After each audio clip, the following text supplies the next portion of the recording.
ભદોરિયા નાયબ પોલીસ અધિક્ષક ચોટીલા ડિવિઝન ચોટીલા આથી જાહેર જનતાને જણાવવાનું કે ઉચ્ચ પોલીસ અધિકારીશ્રીઓ તથા સરકારશ્રીએ સૂચના કરેલ હોય કે વ્યાજખોરોના દૂષણને અટકાવવા સારું એક અરજી મેળાનું આયોજન કરેલ હોય, જેમાં કોઈ વ્યક્તિ લાયસન્સ વગર વ્યાજે પૈસા આપે તથા ખૂબ વધારે વ્યાજ વસૂલે તથા ધમકી દબાણ કે ગેરકાયદેસર રીતે વસૂલી કરે કે કાયદામાં નક્કી કરેલ મર્યાદા કરતાં વધુ વ્યાજ વસૂલે તેઓ વિરુદ્ધ ફરિયાદ કરવા સારું ચોટીલા ડિવિઝનના પોલીસ સ્ટેશન જેમાં ચોટીલા, આણંદપુર તથા થાનગઢ પોલીસ સ્ટેશન વિસ્તારના લોકો માટે તારીખ 25/3/26ના કલાક 11 થી 14 સુધી ચોટીલા ચામુંડા ધર્મશાળા રાજ પેલેસ હોટલની બાજુમાં Ahmedabad Rajkot national highway road Chotila ખાતે અરજી મેળાનું આયોજન કરેલ છે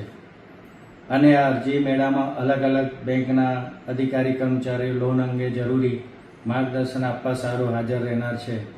તેમજ અરજીઓનું ઝડપથી નિરાકરણ કરવા આયોજન કરેલ છે, જેથી આવા વ્યાજખોરોના દૂષણમાં પીડાતા લોકોને અરજી મેળામાં આવી પોતાની રજૂઆત કરવા અપીલ કરું છું.